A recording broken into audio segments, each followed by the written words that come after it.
बांग्लादेश के हिंसा में फंसे भारतीयों की वापसी शुरू। पहले जत्थे में 245 भारतीयों की स्वदेश वापसी हुई है, जिसमें 125 छात्र शामिल हैं।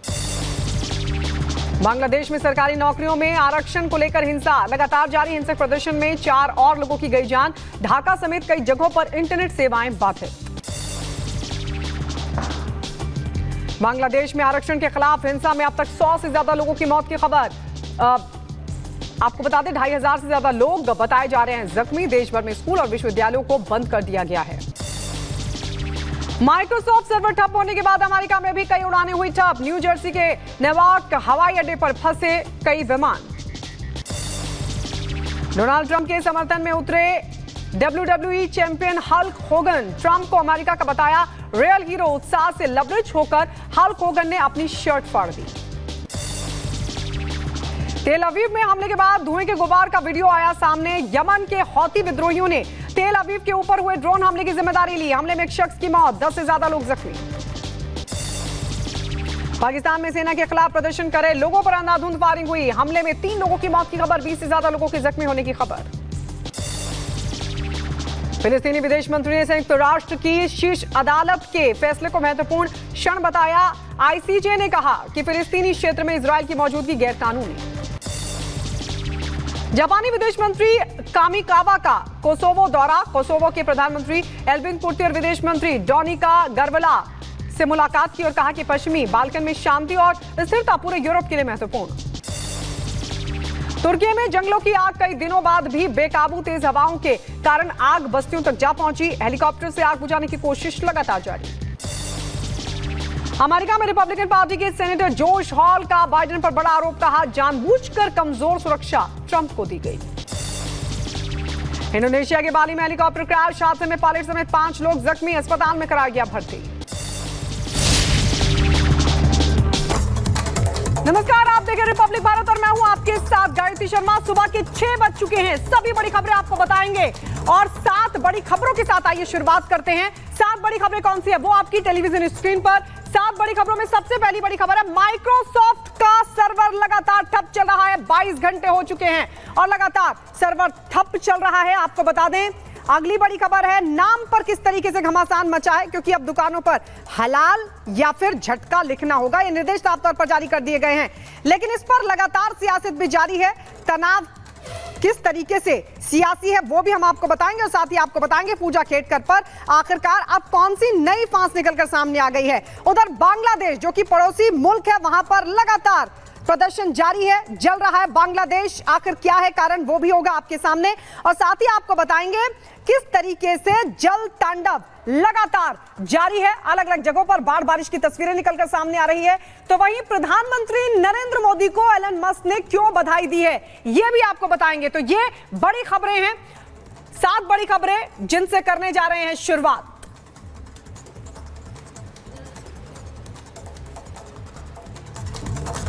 और शुरुआत इस वक्त की सबसे बड़ी खबर के साथ और बड़ी खबर यही कि माइक्रोसॉफ्ट का जो सर्वर है वो लगातार ठप चल रहा है। 22 घंटे के ज्यादा वक्त लगातार जो सर्वर है वो ठप चल रहा है। आपको बता दें कई सेवाओं पर असर देखने को मिल रहा है, चाहे विमान सेवा की बात हो, बैंक सेवा की बात हो, रेल सेवा की बात हो, इन पर असर साफ तौर पर दिखाई दे रहा है। सर्वर डाउन चल रहा है। 22 घंटे हो चुके हैं। हालांकि सत्या नडेला की तरफ से कहा गया कि खामियों का पता चल चुका है, समाधान निकालने पर लगातार काम जारी है। लेकिन बड़ा सवाल यह है कि क्या इसको लेकर भी भारत को सोचना होगा। किस तरीके से माइक्रोसॉफ्ट पर जो निर्भरता है उसकी वजह से न सिर्फ भारत बल्कि कई ऐसे मुल्क हैं जो पूरी तरीके से निर्भर है। अब क्या उसका समाधान निकालने का वक्त आ गया, क्या उसका विकल्प निकालने का वक्त आ गया, क्योंकि जिस तरीके से हर सेवा पर इसका असर देखा गया। माइक्रोसॉफ्ट का जो सर्वर है वो लगातार डाउन चल रहा है। 22 घंटे से ज्यादा का वक्त हो चुका है। कई सेवाओं पर इसका जो असर है वो देखने को मिल रहा है और इसी वजह से आपको बता दें कई सेवाएं भी ठप हो गई हैं। दुनिया भर में ठप हो गई हैं और इस बीच एक बड़ी खबर आपको बता दें इसी से जुड़ी बड़ी खबर यही है कि माइक्रोसॉफ्ट सर्वर में खराबी की जानकारी मिल रही है। 22 घंटे से ज्यादा का वक्त हो चुका है। सर्वर लगातार डाउन चल रहा है और विमान, बैंक, रेल सेवा पर इसका असर देखने को मिल रहा है। दुनिया भर में 5000 से ज्यादा विमान रद्द कर दिए गए हैं। तो दुनिया भर में सबसे ज्यादा जो असर देखने को मिल रहा है वो विमान सेवा पर, बैंक सेवा पर, रेल सेवा पर देखने को मिल रहा है। सर्वर डाउन होने की वजह से खासी दिक्कतों का सामना करना पड़ रहा है। आपको बता दें, तकनीकी खामी की जानकारी मिल रही है और उस पर काम लगातार चल रहा है ठीक करने का। लेकिन विमान, बैंक, रेल सेवा पर सबसे ज्यादा असर देखने को मिल रहा है। दुनिया भर की अगर बात करें तो 5000 से ज्यादा विमान रद्द हो चुके हैं इसकी वजह से।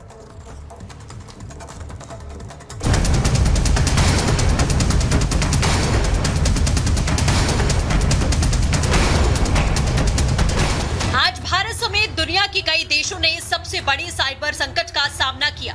दुनिया की कई बैंकों में लंबी लाइन लग गई। सर्वर डाउन होने की वजह से एयरपोर्ट से विमान उड़ान नहीं भर पाए। हालात ये हुए कि इंडिगो, अकासा एयरलाइन और स्पाइस जेट समेत कई एयरलाइंस को विमान उतारने पड़े। दिल्ली और मुंबई एयरपोर्ट पर चेक इन समेत कई ऑनलाइन सेवाएं अचानक से ठप हो गयी, जिसकी सबसे बड़ी वजह सामने आई माइक्रोसॉफ्ट के सर्वर का काम न करना।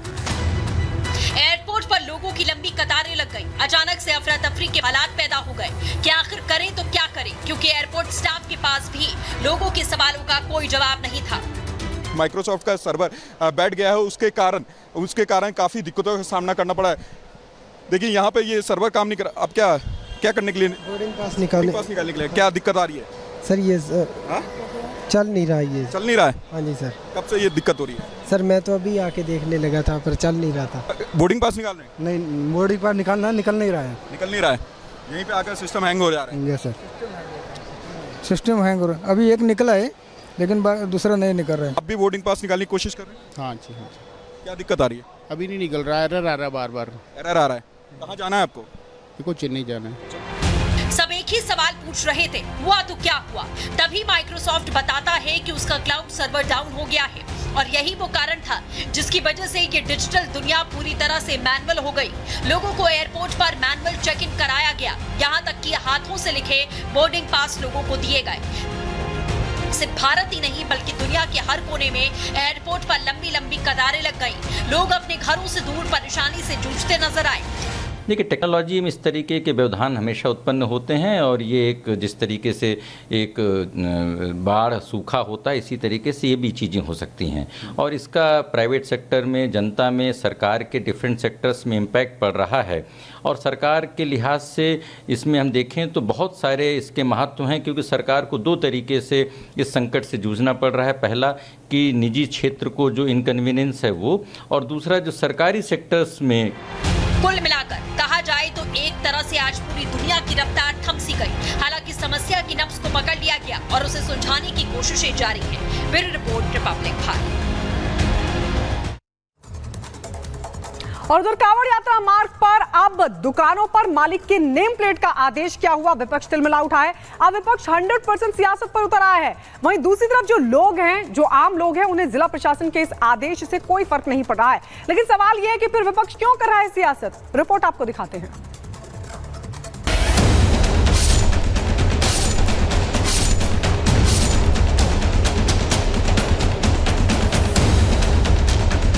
दुकान का नाम दुर्गा मिष्ठान भंडार, लेकिन मालिक दानिश। इसी तरह कृष्णा टी स्टॉल, लेकिन उसे चलाने वाले का नाम कामरान। ये सिर्फ उदाहरण है जो मुजफ्फरनगर प्रशासन के उस आदेश से जोड़कर देखे जा रहे हैं, जिसमें कांवड़ यात्रा में रेहड़ी या दुकान लगाने वालों को नाम लिखने का आदेश दिया गया है। प्रशासन के इस आदेश के बाद से देश भर में एक अलग ही बहस छिड़ गई है। कोई इसे सही बता रहा है तो कोई फैसले पर सवाल उठा रहा है। हंगामे के बावजूद योगी झुकेंगे नहीं, इसका ट्रेलर भी योगी ने दिखा दिया। कांवड़ यात्रा को लेकर सीएम योगी का आदेश, मुजफ्फरनगर मॉडल पूरे यूपी में लागू किया जाए। यूपी में कांवड़ रूट पर दुकानों पर नेम प्लेट लगे।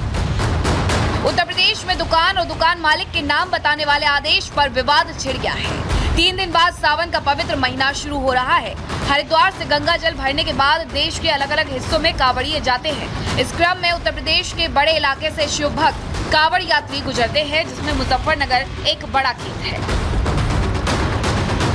कांवड़ यात्रियों की सुविधा और आस्था के लिए योगी मैदान में है, तो उनके साथ अब धामी भी उतर गए हैं। उत्तराखंड में भी यूपी वाला प्लान लागू हो गया है।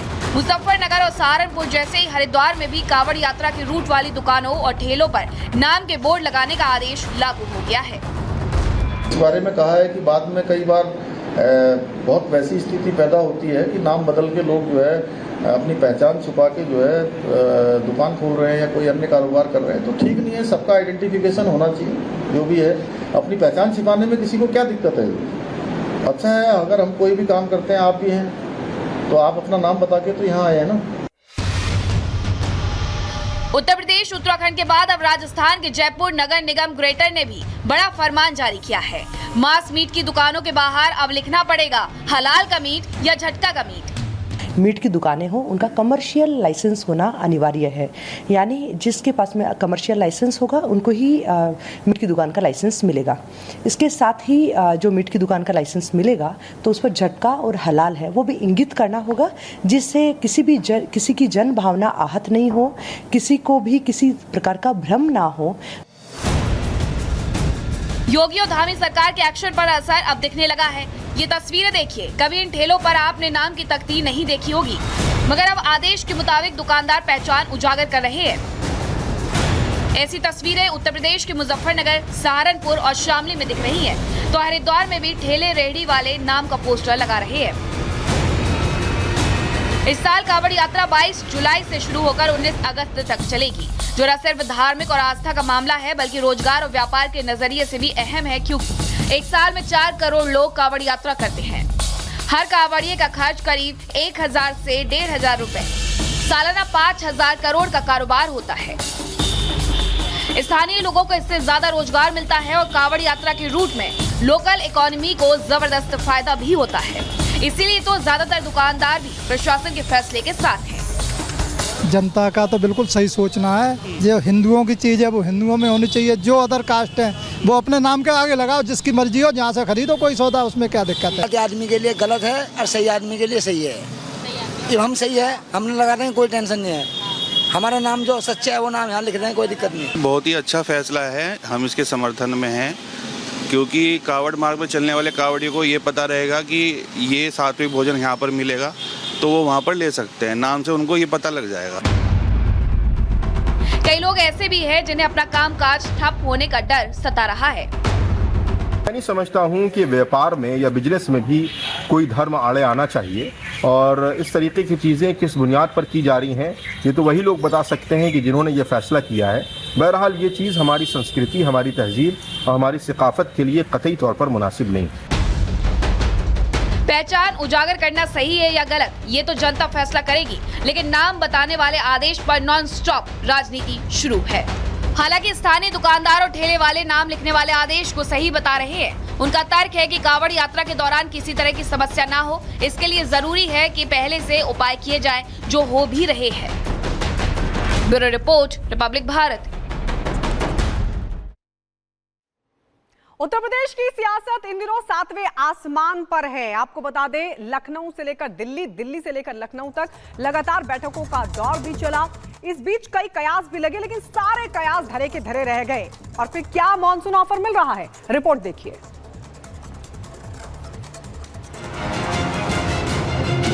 यूं तो मौसम गर्मी का है, पर उत्तर प्रदेश का सियासी पारा 7वें आसमान पर है। देश के सबसे बड़े सूबे में सियासी हलचल तेज है, और इन सब का कारण है केशव प्रसाद मौर्य। जी हाँ, बिल्कुल सही सुना आपने, केशव प्रसाद मौर्य।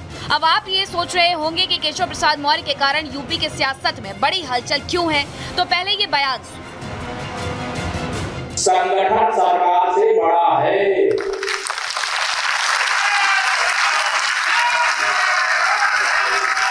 संगठन से बड़ा कोई नहीं होता है। संगठन सरकार से बड़ा है, बड़ा था, बड़ा रहेगा। केशव प्रसाद मौर्य ने जो कहा वो साधारण सी बात थी, लेकिन अब इसके कई सियासी मतलब निकाले जा रहे हैं, जिसको लेकर लखनऊ से दिल्ली तक बैठकों का दौर चला। और इन सब के बीच सपा अध्यक्ष अखिलेश यादव के एक ट्वीट ने आग में घी डालने का काम किया। सबसे पहले उनका ये सोशल मीडिया पोस्ट देखिए। ऐसा नहीं था कि अखिलेश यादव ने केशव प्रसाद मौर्य को पहली बार ऑफर दिया है।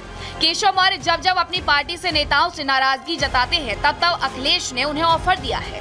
अखिलेश ने एक बार कहा था कि वे आज भी 100 विधायक ले आए तो समाजवादी पार्टी उन्हें सरकार बनाने में समर्थन देगी। जब बीजेपी में अंदरूनी विवाद की खबर सामने आई तो अखिलेश यादव ने कहा था बीजेपी की कुर्सी की लड़ाई की गर्मी में यूपी में शासन प्रशासन ठंडे बस्ते में चला गया है। हाल ही में जो सरकार फैसले ले रही है, ये सरकार जो आपस में लड़ रही है, इनके फैसले भी जल्दीबाजी के हैं। भारतीय जनता पार्टी के लोग आपस में लड़ करके और कुर्सी की लड़ाई में पूरा एडमिनिस्ट्रेशन खत्म कर दिया है।